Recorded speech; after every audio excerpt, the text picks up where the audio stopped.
Welcome, ladies and gentlemen, to another edition of the broadcast. I'm your host, Josh Reeves. Welcome, everybody. It is Monday, April 30th, 2018. And we are back here for another week of shows with you, ladies and gentlemen. Thanks so much for being here again. Hope you all had a great weekend out there. Whatever you did, whatever you didn't do. Sometimes that's the best thing of all. When you know, it's always fun to do stuff, but it's also could be fun when you have nothing to do. I wish I knew what that was like. People always say to me, "Oh, what are you doing this weekend?" Same thing I did all week. There is no week or weekend in the land of the researcher and filmmaker and all that. There's not. There's no paycheck at the end of the week. There's no vacation time. There's no holiday time. It's the 24/7, go till you drop channel around here, really, but such is life. But anyway, no, I've since, especially since the end of last year and the beginning of this year, since I had the Bell's palsy stuff and had problems with my health, I really have been trying to take some time out to at least have a little bit of downtime to not be at the computer and, get out and walk around and relax and that kind of thing to recharge. Because I didn't for a long time ever, and I think that's, partially what was to blame for my health and whatnot. So it definitely is important to do that, take a little time. But also, duty calls at the same time. Got to do the work, and I'm trying to get this film done and make it, not just get it done, but make it the best. If I just want to get this thing done, I could have just thrown this crap together and thrown out an inferior product long ago. I'm not going to do that. I've come too far with this, and it's far too important to just put out an inferior product. So I'm going to make sure, just like I did with Lost Secrets of Ancient America and with Spellcasters 1 and that, I'm not going to put it out till I'm assured that that I'm satisfied with it. Because if I'm satisfied with it, everybody else will be too. That's the thing. Got to take that time to do it right. So I'm going to get into some news. There has not been a whole lot of interesting stuff to talk about or cover or anything lately. If you got stuff you want to hear me talk about, you got subjects you want to hear me go off about or talk shit on or, whatever it may be, love to hear what you would like to hear me talk about. Don't get butthurt if if I don't talk about it, don't get butthurt. And if I do talk about it and I don't say what you like me to say about it, don't get butthurt either. I guess what I'm trying to say is here, don't get butthurt. Because there's plenty of butthurt going around, and we really don't need any more of that. You got enough butthurt going around with all these trolls and haters and everything else out there. But yeah, I'd love to hear from you. If you've got a topic, hey, you want to hear, talk about this, or what do you think about this, or whatever it may be. You can email me, globalrealityshow@gmail.com. That's globalrealityshow@gmail.com. But we've got some news stories to cover here, and I got some various topics and stuff I want to discuss with you on the broadcast, so we will be getting into all that. We are now have less than 24 hours left, so we are in the red alert territory here, ladies and gentlemen. We have less than 24 hours. As I stated in the last show, we don't have any, we've had too many, grace period days and extra days, so we don't have any more of that this month, so we absolutely have to reach our goal, 100% of our goal by tomorrow. The good news is we only have $800 left to go. That's fantastic. So we've got to reach 100% of that in the next 24 hours. Hey, if 8 people out there donate $100, we'll be good to go. So if you can donate $100 right now and you fall in the category of people that can donate that, please do that, because if 8 of you do it, then we're good. Then we'll have everything covered for the month. And as I've stated, this is the most crucial time period, folks, as I'm closing in on Again, I don't know exactly when the film's going to be done. I'm not going to put a target date on it and say it's going to be done in 3 weeks, 4 weeks, 5 weeks. But all I can tell you is it's imminent and it's getting close. And I am positive that within the next month to a month and a half, maybe tops. Again, I'm not going to put a definite date on it because there's just no way to do that. It's just impossible to estimate at this point. There's no way of telling how long it's going to take to finish it. But we are closer now than we have been ever to having this thing done and out. So this is why it's crucial that we have 100% of our... I mean, it's crucial every month, but this is the most crucial time because, as I've stated, you know, I having to do less shows. I do way less shows than I want to do when I'm working on a film because I have to, you know, something's got to give somewhere. So we are very close. As I talked about in the last show, if you have a pre-existing membership or you want to get one and then donate, you can do that too.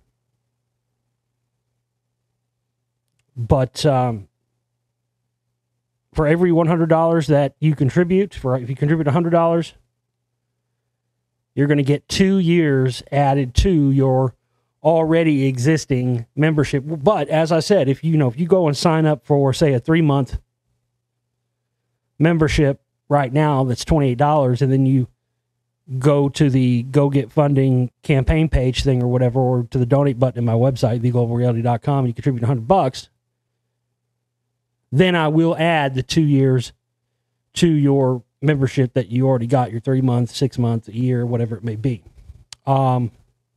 If you donate $200, you're going to get 3 years added to that.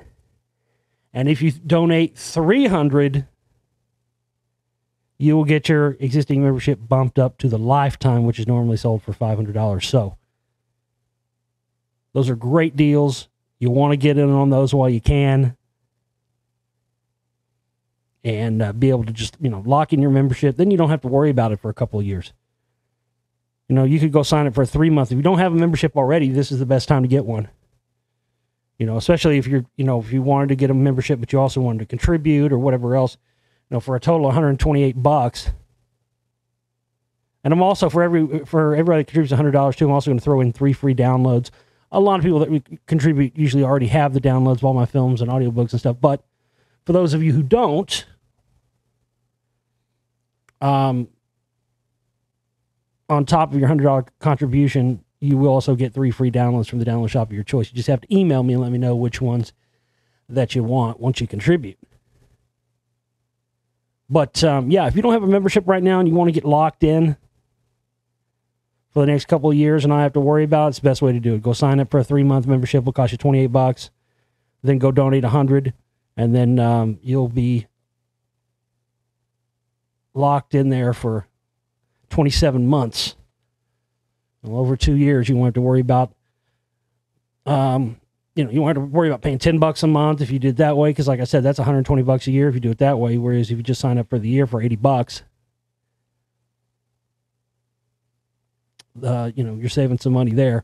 On top of that, if you sign up for the year right now, you go and sign up for one of those, $80, you're going to get 2 years out of that. So that's really the best deal going. Well, you'll get 2 years added to it if you contribute the $100 too. So that's kind of a better deal too. Either way, however you want to do it. Also, we used to do monthly prize packs. I don't do that anymore because I can't give away everything every month. But we do have one this month. It's up on our social networking Facebook pages. If you haven't gone and checked out the Facebook pages yet and add this there, please go and do that. Our Facebook pages are the Josh Reeves Filmmaker Radio Host Explorer page and the Global Reality Radio Network page. If you go to those pages right now, you can check out what we're giving away. I want to give you some information about that real quick here before we get into the news too. Pretty amazing gem and mineral package that I have this month for the highest contributor. We have a massive Lawnite slab. It's the last one of these I have left, maybe the last one we'll ever get, because this is a rare mineral. If you've ever seen Lost Secrets of Ancient America Volume 1, I talk about Lawnite in that. It's only found in one place in the world, in Llano, Texas, in the Llano Uplift, where I believe the minerals from the rock wall were quarried from. We have a rare golden calcite on chalcopyrite that comes from the closed Sweetwater mine in Missouri. Highly sought after specimens come from that mine. You also get this beautiful Brazilian multicolor watermelon tourmaline from Brazil, and an actual piece of the top layer of the concretion stone of the rock wall as well. Estimated value for this prize pack, $500. Highest contributor of $300 or more by 3 p.m. tomorrow wins. We have to have 100% of our goal by 3 p.m. on Tuesday, and no later than that. So $300 is the minimum to get you in the running. So if you contribute $300, you will be in the running for that prize pack. Now, if somebody comes in at $320 or $301, or somebody fucking prices right to your ass, that asshole that sits on the end that always bids $1, that guy could come along and do $301 on you and get you. But anybody who does, if you contribute enough to qualify, and there's more than one person that contributes to qualify, I will contact all the parties and say, hey, you're tied or you're this close or whatever.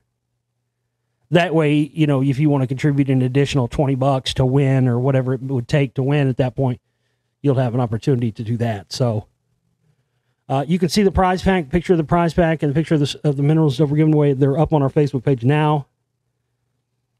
Go there and check that out and get your contributions in.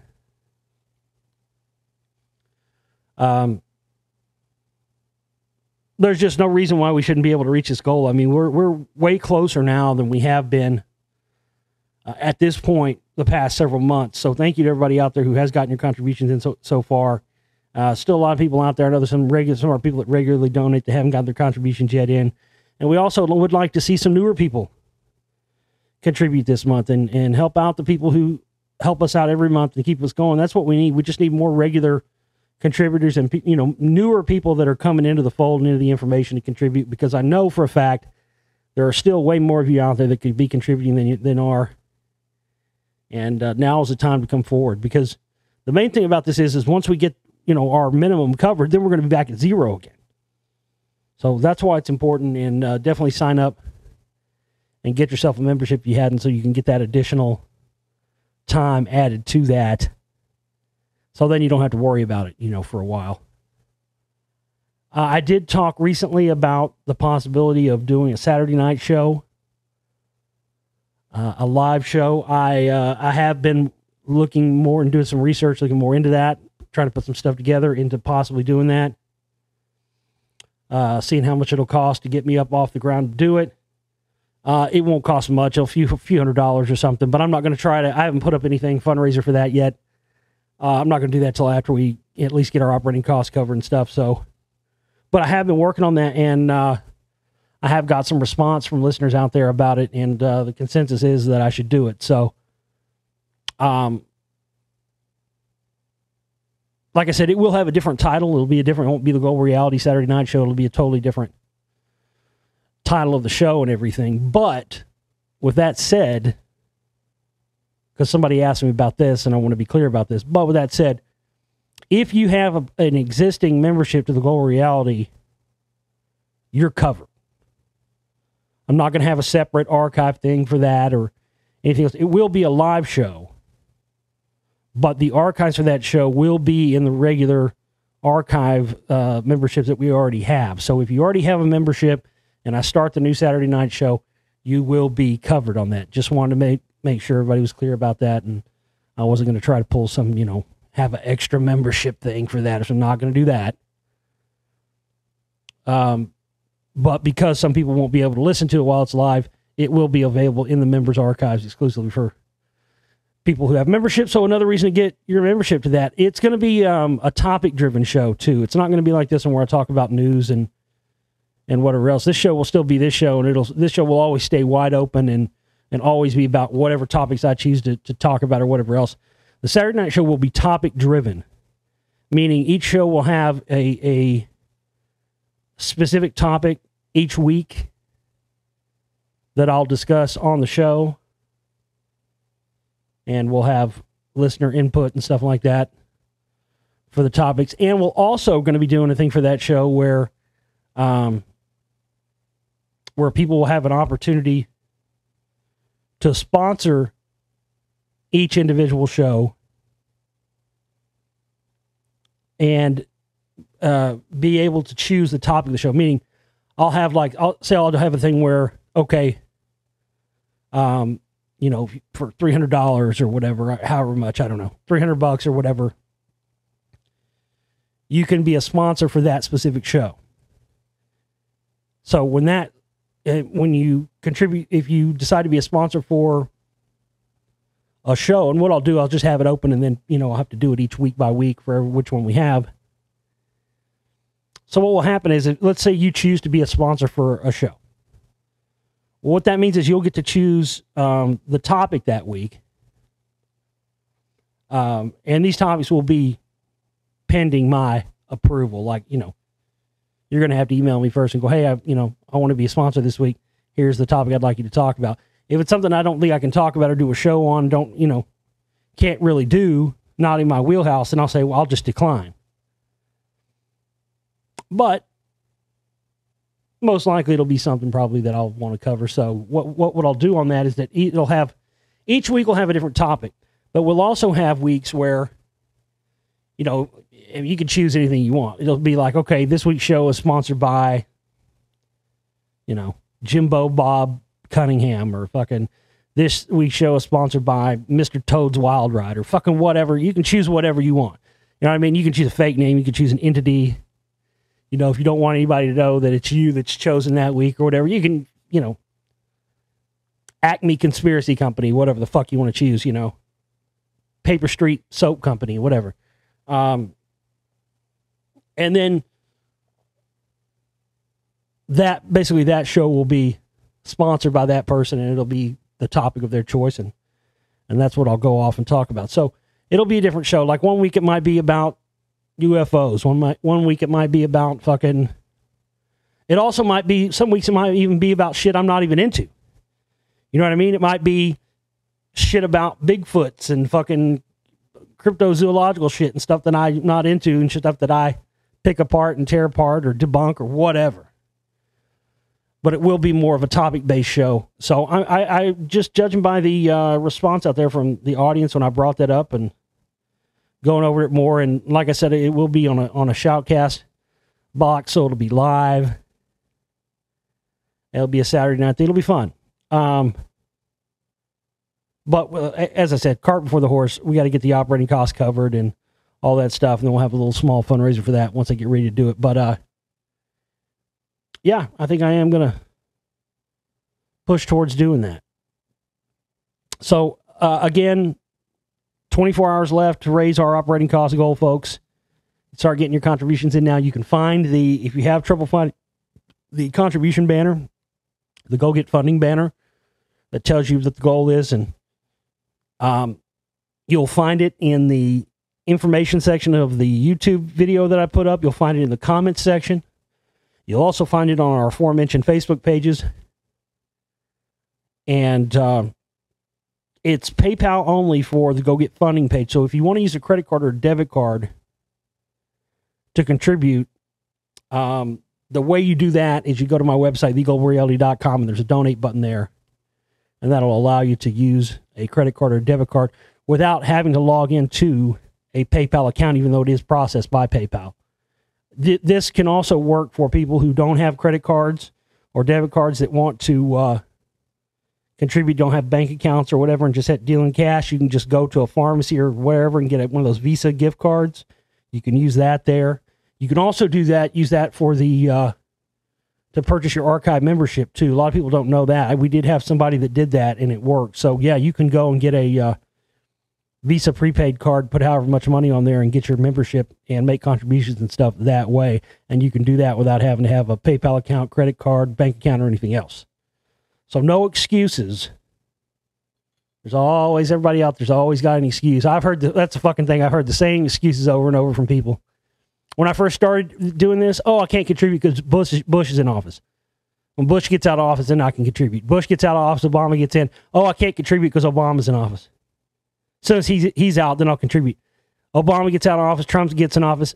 I'm not kidding you. What are we getting now? I can't contribute now because Trump's in office. So everybody's got an excuse, and you know what excuses are like.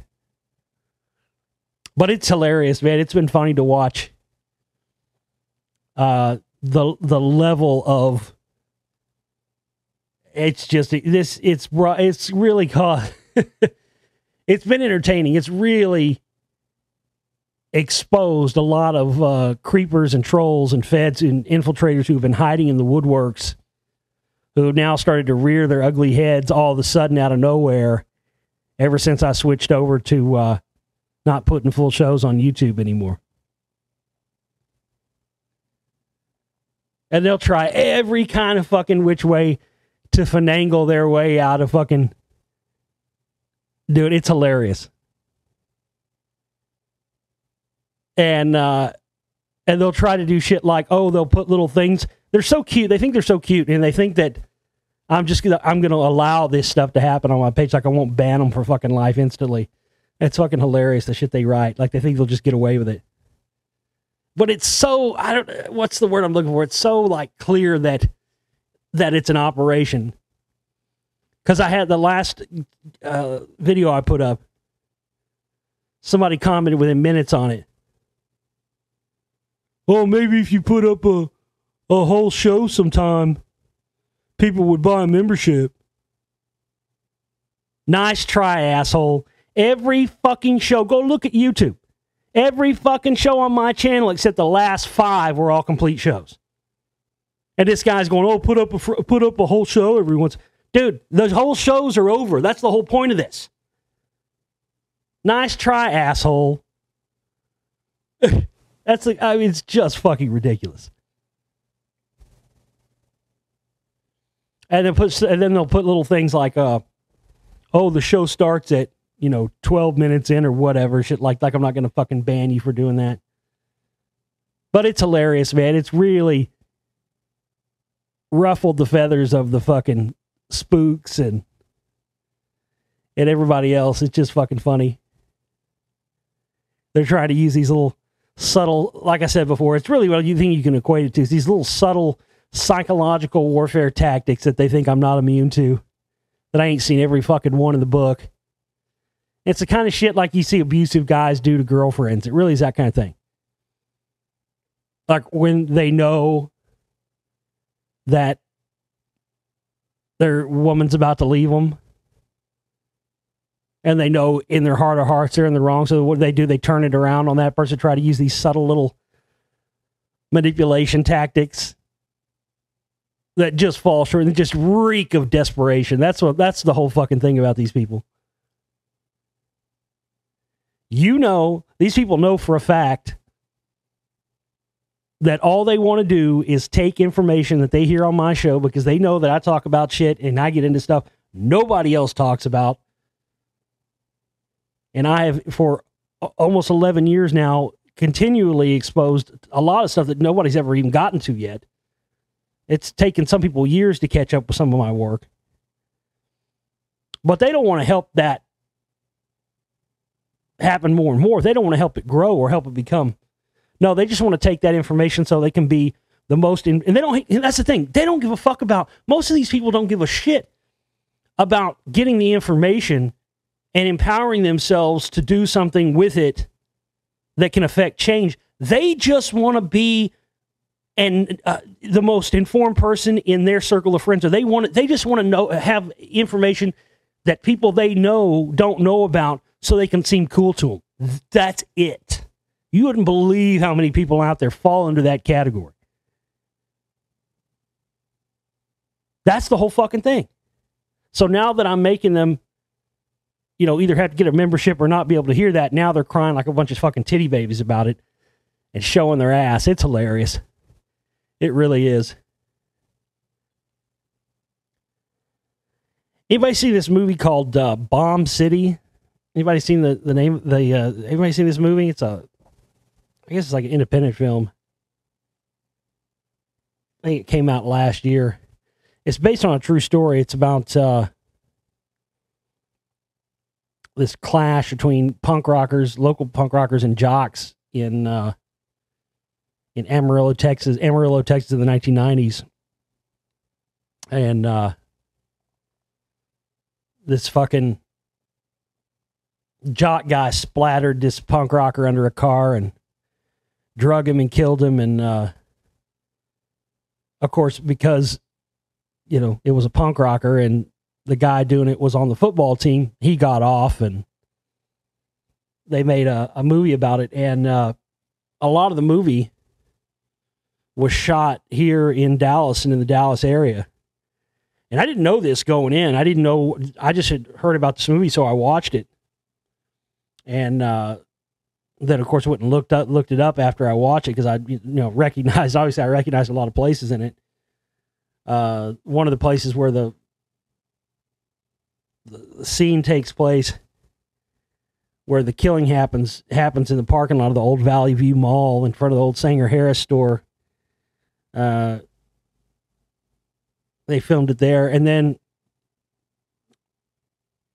there's at the end when there's a courtroom scene. The outside that they show this courtroom looks like the courthouse in Denton, Texas, which is a suburb of Dallas, if you don't know. And the inside, I guess where they shot some of the inside stuff, looks like a studio. But at the very end, there's a scene where they're walking out of the courthouse. And when they're walking, when they show them opening the doors and walking out of the courthouse they're walking out of is the fucking Rockwall courthouse. I couldn't believe it. Where I've talked about many times is built on top of this ancient dome rock ceiling that people found underground caverns into, and then there's recreation of the wall there. And there's a 7-Eleven right across from that for that courthouse. I've been going to that 7-Eleven my whole life. My God, since I was a kid. And you can clearly see the 7-Eleven when they come out of the courtroom at the end of it. So anyway, I just wanted to bring that up. If you hadn't seen that movie, it was a kind of a low budget independent film, but I just thought it was interesting that they could have. I just thought it was strange that they chose the Rockwall courthouse to do that. For that final scene where they're walking out, because they could have done that anywhere. It just seemed odd to me that they specifically chose that Rockwall courthouse at the end of that. I wondered if that was some kind of significant thing or anything like that. But anyway, Bomb City, if you haven't seen that movie, definitely check that out.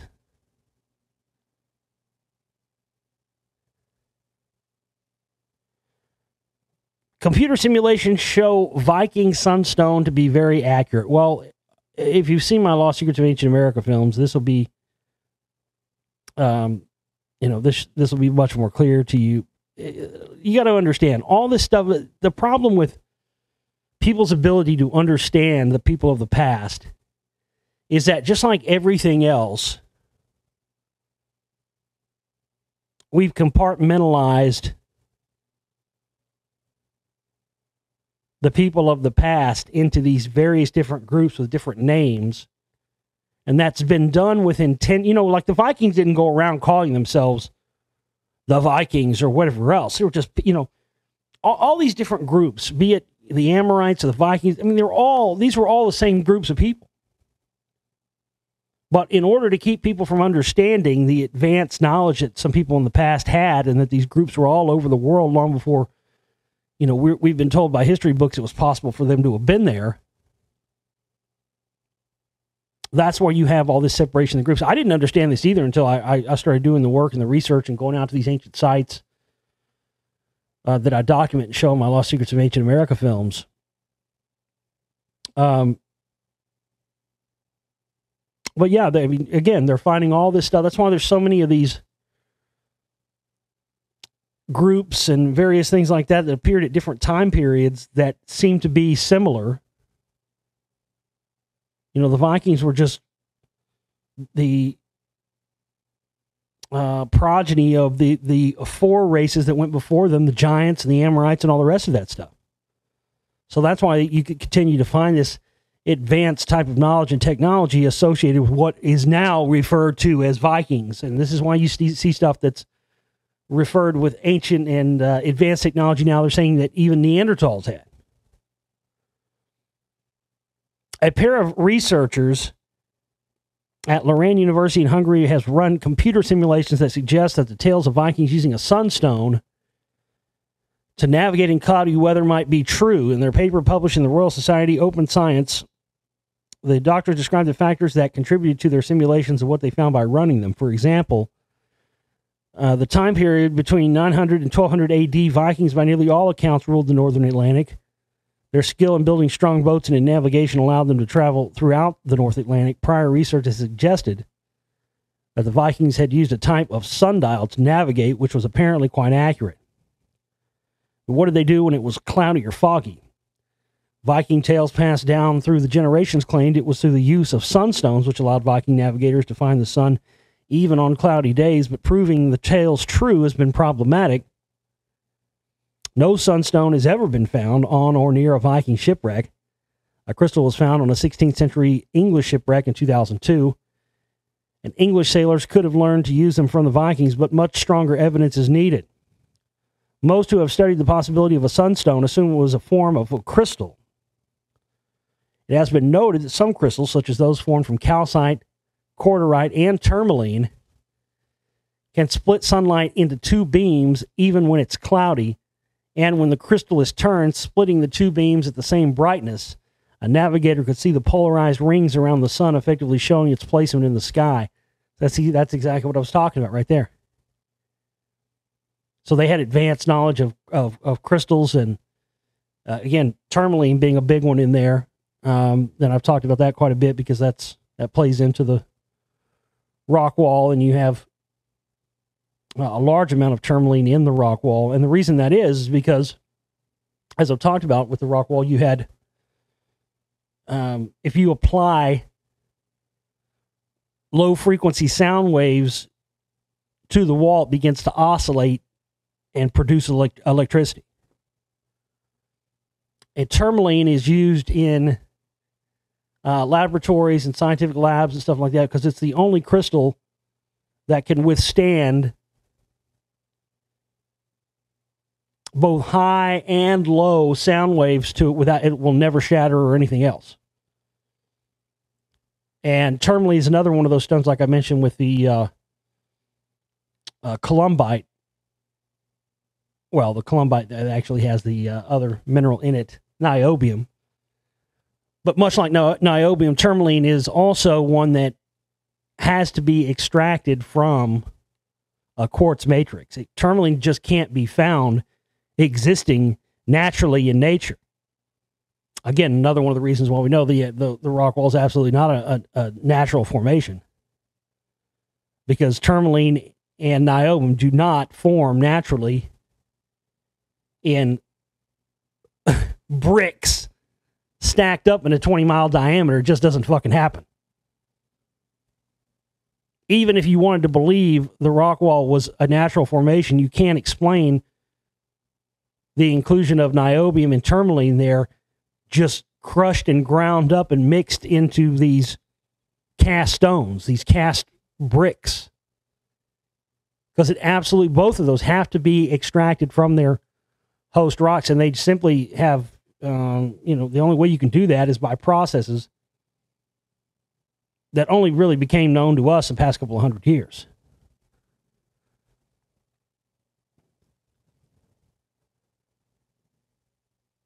The doctors know that thus far no one has actually tested the use of such crystals to navigate from Norway to Iceland, Greenland, or even North America. Likely because one or two excursions would not be enough to prove its usefulness, especially if it was not cloudy often during such a journey. A better approach, they thought, would be computer simulations of multiple trips from one single point in Norway to one point in Greenland. After inputting data describing such trips, the researchers ran the simulations multiple times over the course of two specific virtual days, the spring equinox and the summer solstice. They then ran the trials for different types of crystals with differing intervals between the sunstones. So that's just a sick little ha-ha at uninformed people right there. Because obviously they know, like I know, that all of these ancient sites, be it the rock wall or any of the ones, these ancient mounds or the Serpent Mound or any of these, they're all aligned to the equinoxes and the solstices. And these predate the Vikings by many years, but of course they know, like I know, that the Vikings are just the the progeny of these earlier people that had this advanced knowledge.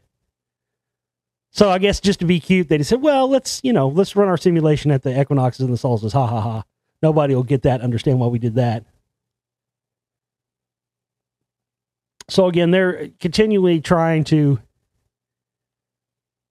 explain away and offer alternative hypotheses to these, to the knowledge of who was really here beforehand. And the reason they want to do that is because, again, it's all about keeping their historical narrative that they've established in place. Because if you can continue to keep people confused and continue to obscure that truth, then you can keep people in the dark about who we truly are and who our ancestors are and where we came from and all the rest of it.